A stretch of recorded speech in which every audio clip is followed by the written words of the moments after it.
Welcome to Isis in the Bible, the Spring Gathering, week number 6, Kundalini. The question for today is, are you in tune with your energy? Your energy, what you see, feel, smell, experience, it's all guidance for you. So ensure you pay attention. We went around the room and we got some beautiful responses. And I'm learning because I need to spend more time out in nature. It's very evident. You can see how people, while they're talking about it, they seem to drift into a beautiful place just even talking about it. And Sue's out there in the middle of a pine forest right now and sharing those images with us. It's so invigorating. We got to do it more and more.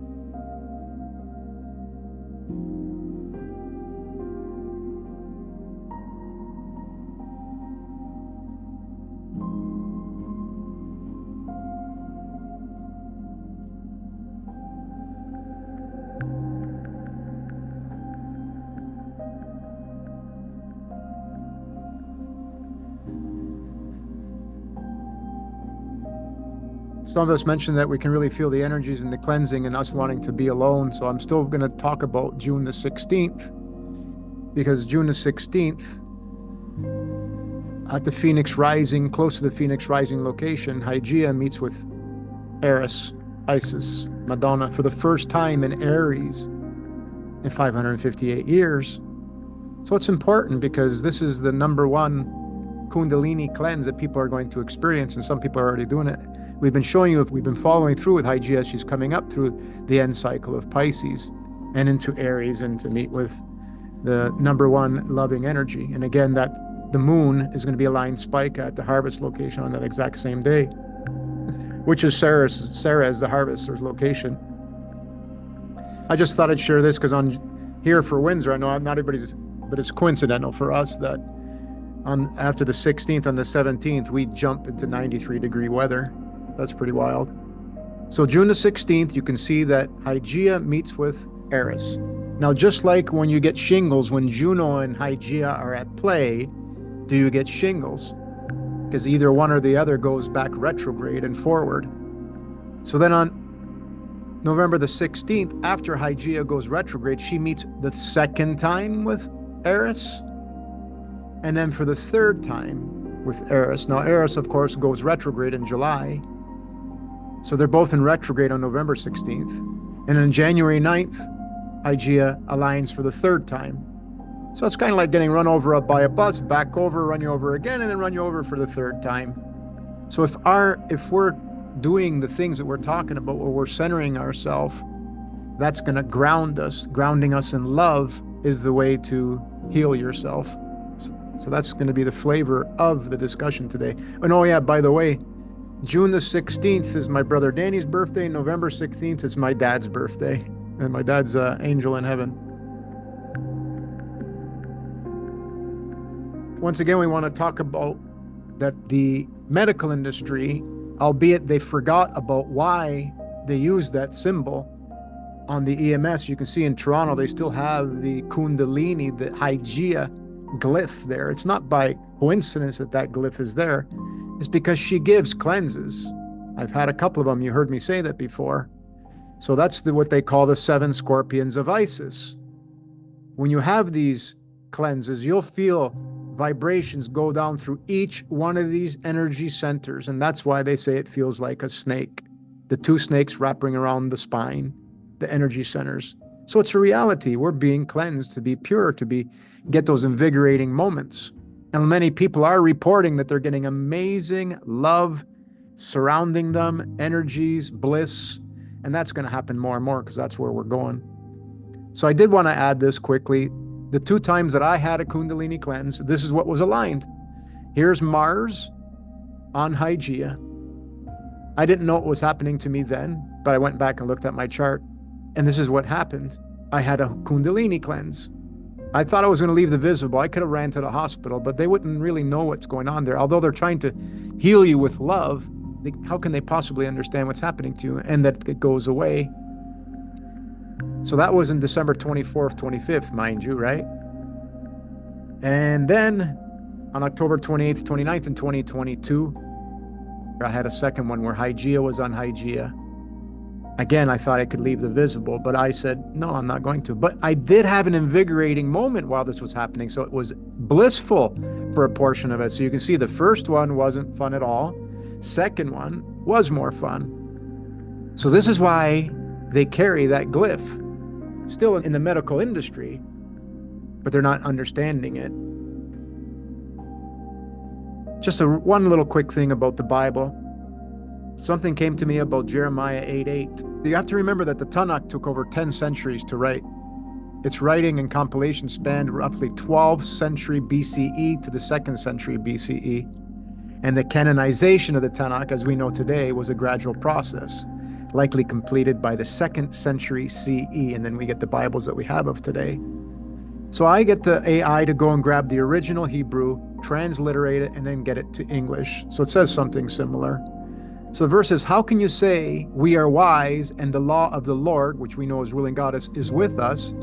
But behold, the lying pen of the scribes had made it into a lie. So we're getting that revelation that we're upon this time now, where we're having a self-realization, the self-revelation of who we are. And we are all connected, and we're all connected to love.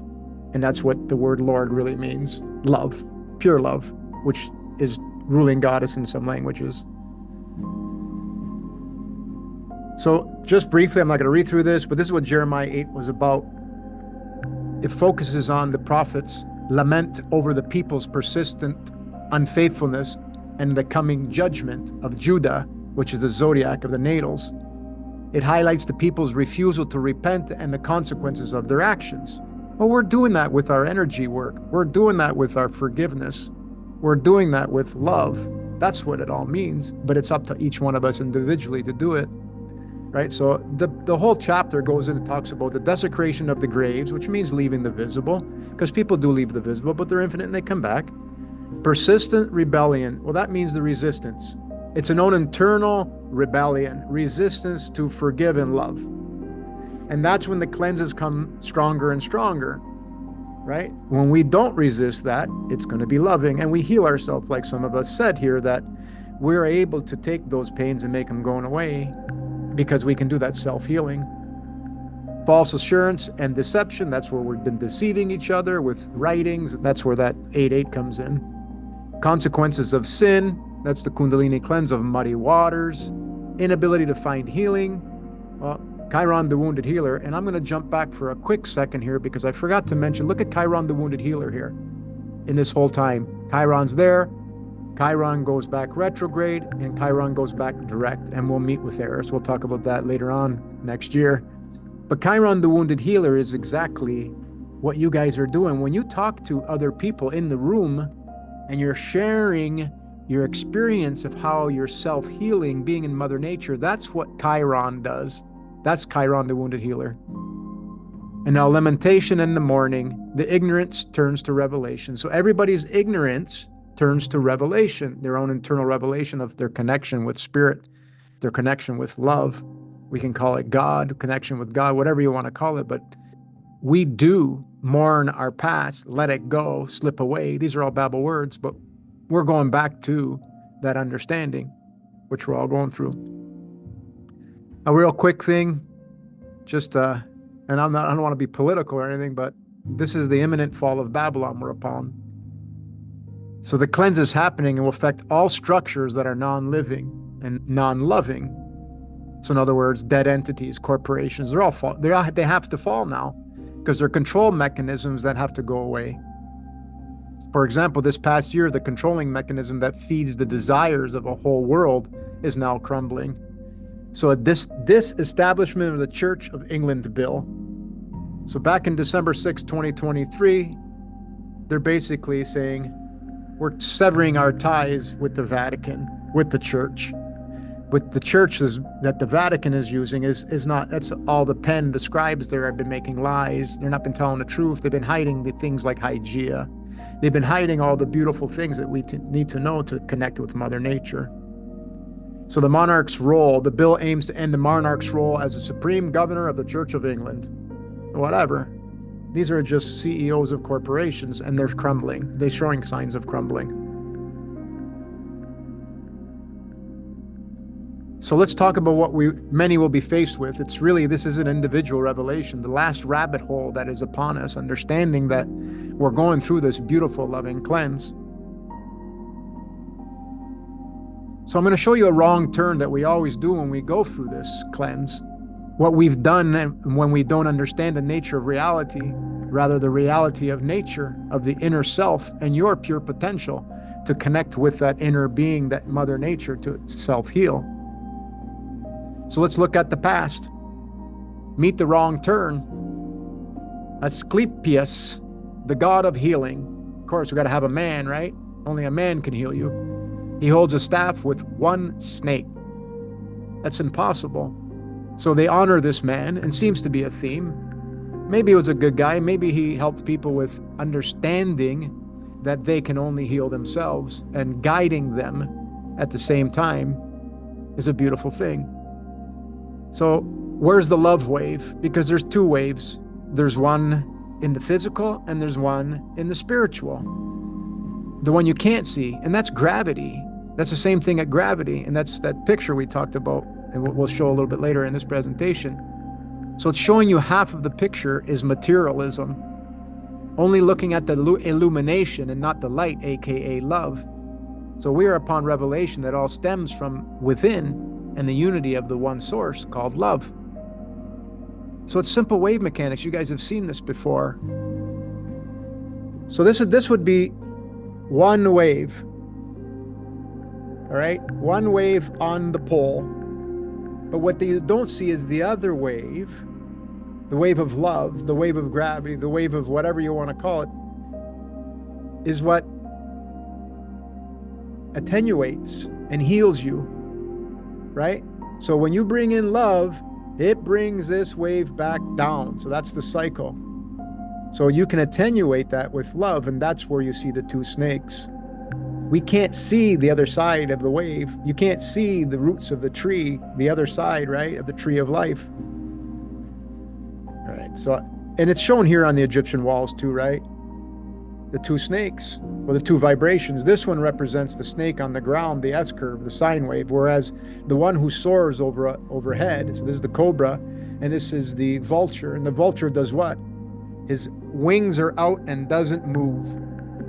And again, the vulture is the Immaculate Conception, because the vulture, they're all female.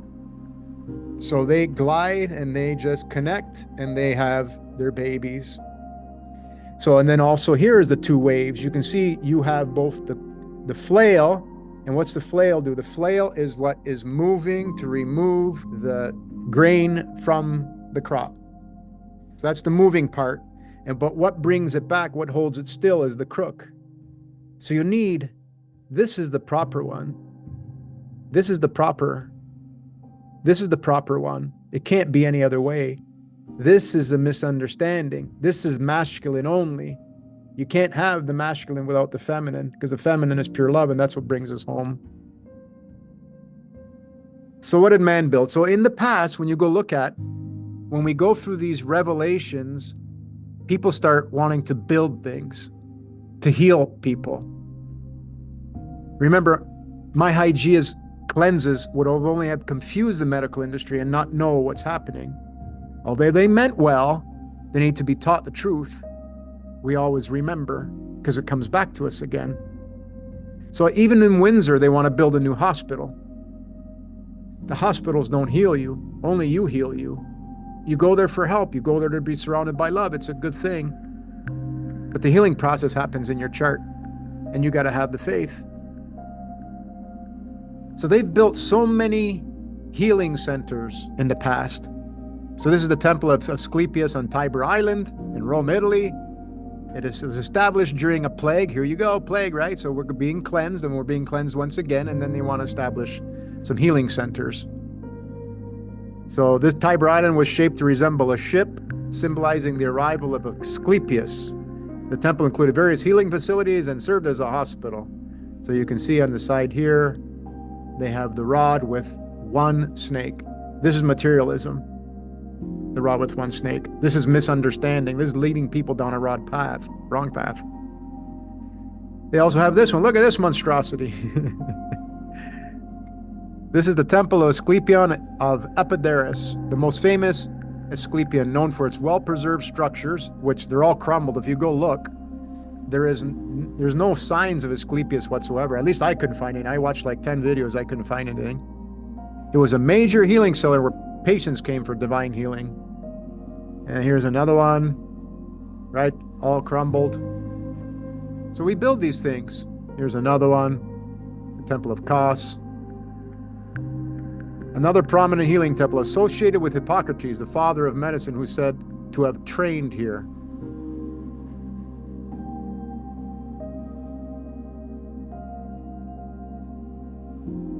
We don't need those people. Here's what we need. This is even materialistic compared to just walking in the pine trees or going out and be with Mother Nature, but this one seems more loving, something more simplistic, where you can just go and hang out and surround yourself with love and be around people who guide you how to heal yourself, because nobody can heal you, only you can. You can end up at somebody's hands at the same time you're going to heal anyway, because that's in your chart when you heal. So yes, we may need others, and that's okay. We are all one, right? So we can help with the healing process, but it's to guide you on what you need to do for your journey and your healing. Because your divinity has a built-in medical caduceus system for its healing all on its own. You just have to pay attention to what the snakes are telling you, i.e. your own vibrations. Because your internal vibrations, because everybody here is saying they're in tune with their energy most of the times. But we get knocked off of it, of course, because we still have some muddy waters in us, and we still have a world around us that is still trying to achieve that same thing we are trying to achieve, and we're getting there. So Mother Nature points to all signs. I just thought I'd share this because in April of 2024, the Fuego volcano in Guatemala erupted with a spectacular display of volcanic lightning. You guys got to see this. It's beautiful if you haven't yet.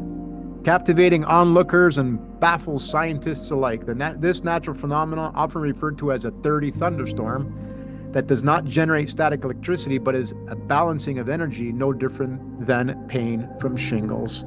So that's what's happening. It's a balance of energy. They call it so many different things. The last sentence I wrote, the rest is from AI saying what's happening. So the resulting lightning strikes illuminated the ash plume, creating a breathtaking and dramatic visual that highlights the powerful and unpredictable nature of volcanic activity. So let's have a look. Let's have a look at this beautiful.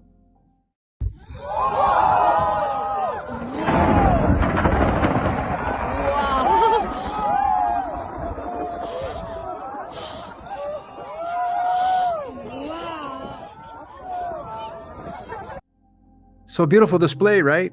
There's no thunderstorm here. What's happening?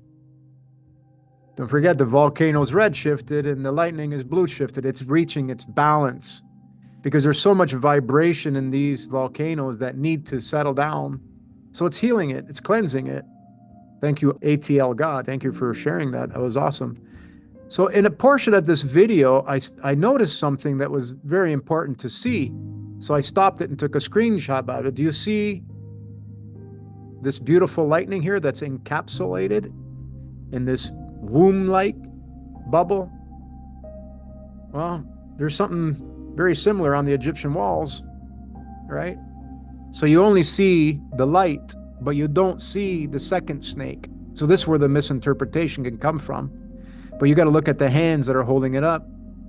That's what they're showing you. So the Kundalini is with the two snakes, not one. Because we can heal ourselves with the other snake. There's not a snake in us. I hope you're not taking that literally. But it's a vibration. It's a beautiful, beautiful vibration that we have this ability to self-heal. So this is just the physics of the internals. That we don't really need the physics, but just to prove a point. So is your Kundalini ready? Yeah, I know we are. I know we're there, and we understand when we get through cleanses that it's all this beautiful, loving energy. It's like no different than when you go to touch something hot and your mother slaps your hand, you felt some pain, you're being cleansed, telling you don't touch that. It's the same thing, except this is just a spiritual mother, spiritual father, God, whatever we want to call it. It's pure love that's happening. To help with that, I'm not sure if any of you are into the tarot. I'm not really, because I'm into the astrology and the essences, but it's very interesting fact because Laura J and I have been working on making the two come together. So I did that with the help of AI. They all fit like a glove, 22 and 22. So these tarot cards, for people, when you're shuffling a deck of cards and one pops out, that's your energy speaking to you and giving you a sign. And I've watched people, and they do get the right card to fall out to give them a sign. So I thought, what the heck?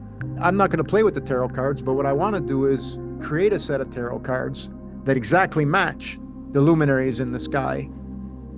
So here's an example of 2 of the 22 cards. So we will use the messages left on the walls of Egypt that matches the stars. The symbology of the essences, which is your own internal essence, of each will boast deep spiritual messages. So these cards will be shared for free for those who wish to print them themselves. But I'm trying to put everything there. Like the high priestess would be Eris, Isis, which is Virgin Mary, Mother of God, right? So we'll have what her home is. Her home is in Virgo, rightfully so, which is across from Pisces. What's she responsible for? She's responsible for the Phoenix rising, the most important thing. She's also responsible for the nuns. People that have high Vesta, high Eris alignments become nuns. So it's beautiful, right? So of course I put the Vesica Pisces in there because that's where you come from. You can't come in and out of the waters unless it's through a womb of the mother. I put the cycle in years. She's a 558 year, and that's her glyph currently. Same thing with, I won't go through this all, but I did show that I'm showing medical astrology as well. Because Juno, which is Mary Magdalene, which is the one that's in redshift. In other words, this one's got the throne, right? And this one's got the upside down throne because she's more in the material world, has more influence, and she brings shingles. So just did another sister's chart who's going through the shingles phase, and the alignments were exactly there with Juno. So I won't go through these, but I've done some where I can't figure out which Egyptian glyph is still showing what I've got. And then I've gotten so far 8 of them done if anybody's ever interested. Last but not least, here is the image that Henry caught of the Benno bird. This is the great blue heron, which represents the Phoenix rising. He saw a bird come down into the cattails, in the tall reeds or in the waters, and it kept chirping like crazy. I guess he was telling the Benno bird, the great blue heron, that he needs to come out so Henry can grab this beautiful snapshot. So if you look at just this image without the shadow, that would be one snake on the pole. The shadow is the other one that you don't see. Because when we jump up in the air in the sunshine, we see our shadow underneath our feet, but gravity brings us back together. That's, you can term as love, because gravity always brings us together. That's love. When you hug, that's love. So when the shadow meets the light, that's when they come together, the two as one. So one is not inseparable from the other. You can't just look at illumination. You got to look at the light that causes the illumination, which stems from love. And that's all for today.